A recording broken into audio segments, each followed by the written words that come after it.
धर्म प्रेमी सज्जनों, वेदोर नीति 60वीं कड़ी। प्रशंसा किसकी होती है? वेदोर जी इसके विषय में धृतराष्ट्र को उपदेश कर रहे हैं। न यो अभ्यसूयति अनुकंपते च न दुर्बलः प्रतिभाव्यम करोति न अत्य आह किंचित क्षमते विवादम सर्वत्र तादृक् लभते प्रशंसाम। कौन आदमी प्रशंसा का पात्र बनता है, किसकी प्रशंसा होती है, वो बातें यहाँ विदुर जी ने कही। न यो अभ्यसूयति, कहते हैं जो कभी किसी की निंदा नहीं करता उसकी प्रशंसा होती है, और जो हमेशा निंदा में रत रहता है, दूसरों की निंदा करता रहता है, उसकी कभी प्रशंसा नहीं होती। बहुत सारे लोग आप देखेंगे कि कोई इस तरह की बातें चलें, किसी की निंदा हो रही हो तो वो व्यक्ति या तो चुप रहेगा या वहाँ से उठ कर के चला जाएगा।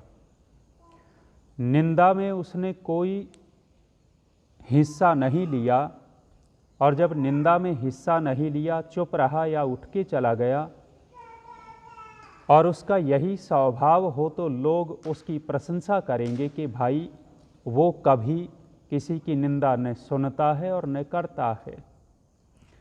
तो प्रशंसा का एक गुण, एक लक्षण कहा है, जो न तो किसी की निंदा सुनता है और न किसी की निंदा करता है।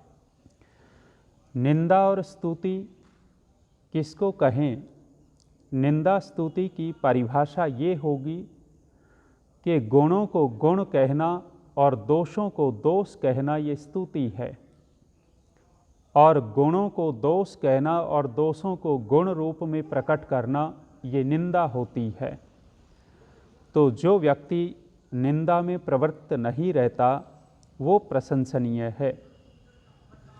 दूसरी बात कही, अनुकंपते च न दुर्बलः, कह रहे हैं कि जो दया करता है, कमज़ोरों के ऊपर, दीनहीन लोगों के ऊपर जो दया करता है उसकी प्रशंसा होती है, और जो कमज़ोर को, दीनहीन को सताता है उसकी कभी प्रशंसा नहीं हो सकती। पास पास में खेत हों और एक खेत वाला बलवान ज़्यादा है, उसके बच्चे भी पहलवान जैसे हों, धन संपत्ति उसके पास ज़्यादा हो,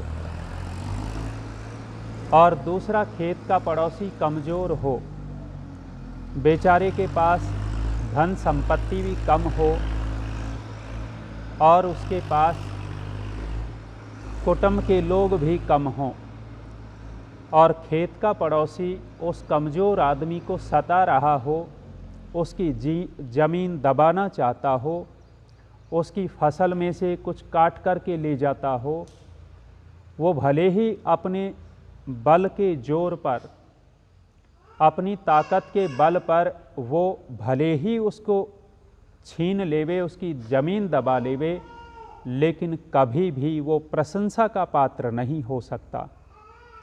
उसकी निंदा ही होगी, उसकी कोई बड़ाई नहीं करेगा। और जब व्यक्ति बलवान होकर के कमज़ोर को न सता करके उसकी सहायता करता है, उसके ऊपर दया करता है, उन्हीं लोगों की प्रशंसा हुआ करती है। महात्मा बुद्ध और उनके चचेरे भाई देवदत्त, देवदत्त बुद्ध के चचेरे भाई थे। बुद्ध का स्वभाव कुछ अलग था और देवदत्त का स्वभाव अलग था। बुद्ध हृदय से दयालु थे। एक बार बुद्ध पहाड़ के नीचे उपासना कर रहे थे, ध्यान में बैठे थे, और देवदत्त ने ऊपर बहुत बड़ा पत्थर था, उस पत्थर को लुढ़का दिया और उसी सीध में पत्थर लुढ़काया जहाँ बुद्ध बैठे हुए थे। बुद्ध के शिष्य आनंद इस दृश्य को देख रहे थे और संयोग तो ये हुआ कि पत्थर बुद्ध के ऊपर नहीं गिरा, पत्थर साइड से निकल गया, दूर से निकल गया। आनंद ने देख लिया था कि देवदत्त ने इस पत्थर को लुढ़काया है और बुद्ध की हानि करने के लिए लुढ़काया। उस समय आनंद ने बुद्ध से पूछा था कि गुरुदेव मुझे ये बताओ कि बार बार ये देवदत्त आपकी हानि करने के लिए कुछ न कुछ योजनाएं बनाता रहता है, कुछ न कुछ करता रहता है, लेकिन फिर भी आप इसके ऊपर दया ही क्यों करते हो? बुद्ध ने कहा था कि आनंद, मेरा काम दया करना है और इसका काम हिंसा करना है। यदि मैं भी देवदत्त की तरह हो जाऊंगा तो मेरे में और देवदत्त में कोई अंतर नहीं रहेगा। आज प्रशंसा बुद्ध की होती है क्योंकि बुद्ध ने दया की थी। देवदत्त की जब बात आती है तो देवदत्त की प्रशंसा के रूप में उनकी घटनाएं नहीं सुनाई जाती। उनकी घटनाएं सुनाई जाती हैं तो निंदा के रूप में सुनाई जाती हैं। यहाँ यवन लोग आए, मुस्लिम आक्रांता आए, लुटेरे बन कर के आए और उन मुस्लिम लुटेरों ने जो दीनहीन लोग थे उनकी हत्याएं की, उनको मारा काटा, उनको लूटा। वो कभी भी प्रशंसा के पात्र नहीं हो सकते। राजनीति के कारण वर्तमान की परिस्थिति ऐसी कि लुटेरों को भी महान बना करके छोटे छोटे बच्चों को पढ़ाया गया। स्कूलों में अकबर महान, बाबर महान, औरंगजेब की कहानियाँ सुनाई जाती हैं।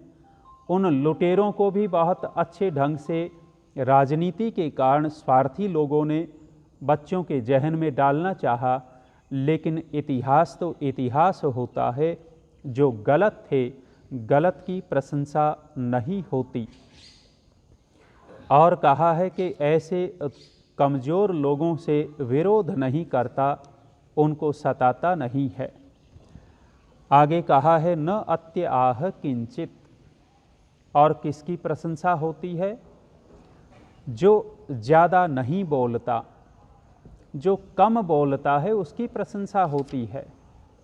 और जो व्यर्थ में बकवाद करता रहता हो, बक बक करता रहता हो, बातें ही बातें, ऐसे बकवादी लोगों की प्रशंसा नहीं होती। जो कम बोलता है, जितना बोलना चाहिए उतना ही बोलता है, ऐसे लोगों की प्रशंसा महात्मा विदुर देखते हैं। आगे कहा क्षमते विवादम, अर्थात विवाद की उपेक्षा करता है। परिस्थिति ऐसी बन गई है कि लड़ाई होगी, लड़ाई होगी तो समझदार व्यक्ति उस लड़ाई से बच जाएगा, लड़ाई से साइड होकर के निकल जाएगा। ऐसे व्यक्ति की प्रशंसा होगी। जो जानबूझ करके लड़ाई बखेड़ा करना चाहता हो उसकी कभी प्रशंसा नहीं होती। आगे और कहते हैं कि दुनिया के लोग किससे प्रेम करते हैं, किससे प्यार करते हैं लोग? तो कहा यो न उद्धतम कुरुते जातम वेशम, न पौरुषेण अपि विकथ्यते अन्यान, न मूर्छितः कटुकानि आह किंचित, प्रियम सदा तम कुरुते जनो ही। किसको अच्छा मानते हैं, किससे प्रेम करते हैं? तो पहली बात कही यो न उद्धतम कुरुते जातु वेशम, ऐसे कपड़े नहीं पहनता जो दूसरों को भद्दे लगते हों। वस्त्र पहनने का भी एक बहुत बड़ा विज्ञान है। पूज्य स्वामी जी महाराज ने नियम बना रखा था कि जो भी हवन में बैठेगा उसके वस्त्र अलग होंगे। वस्त्रों का चयन करना पड़ता है कि हम कहाँ बैठते हैं, कौन से वस्त्र पहनते हैं, ये बहुत बड़ी बात है। स्वामी जी महाराज ने यज्ञ हवन में ये धोती अथवा कटी वस्त्र का क्यों विधान किया?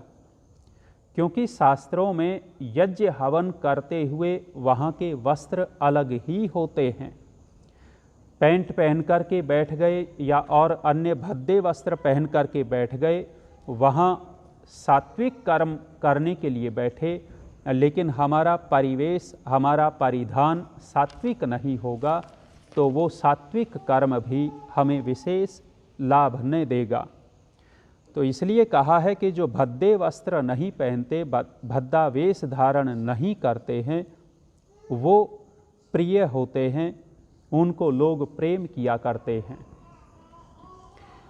आजकल का पहनावा हमारी भारतीय संस्कृति के अनुरूप न होकर के अधिकतर महिलाओं में, लड़कियों में पहनावा बिगड़ता चला गया और उनका पहनावा पुरुष के तो लगभग पूरे अंग ढके हुए होते हैं, लेकिन आजकल की लड़कियां अंग प्रदर्शन करने में ही वो अपने आप को अच्छा मानने लग गई।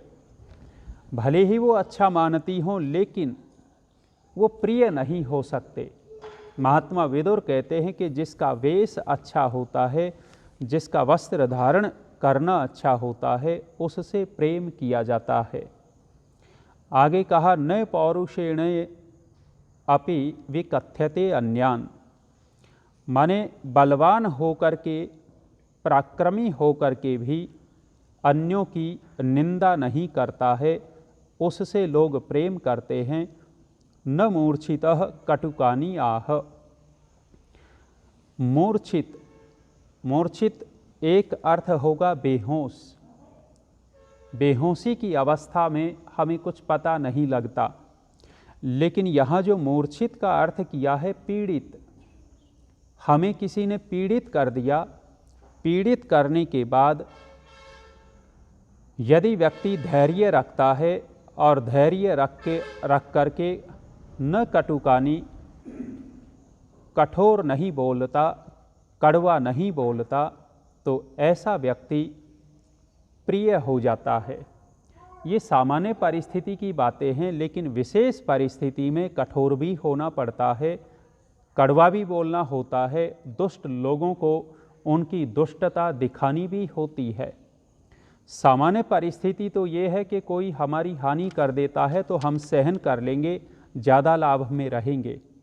लेकिन यदि दुष्ट व्यक्ति दिख रहा है कि यह आगे चल कर के और बड़ी हानि कर सकता है, तो उस दुष्ट की दुष्टता को अन्यों को भी दिखाना बताना होता है और उसको भी भान करवाना होता है कि ये दुष्ट है।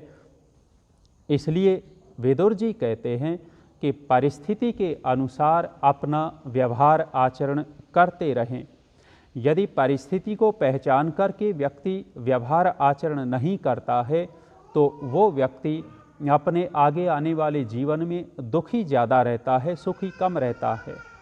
इसलिए विदुर जी का ये उपदेश सभी मनुष्यों के लिए बहुत ही महत्वपूर्ण है और इस महत्वपूर्ण उपदेश को 5000 वर्ष पहले युधिष्ठिर के सामने विदुर जी ने कहा था। आज इतने वर्ष बीत जाने के बाद भी विदुर जी की ये बातें उतनी ही प्रासंगिक हैं जितनी प्रासंगिक उस समय थी। आज इतना ही, विराम।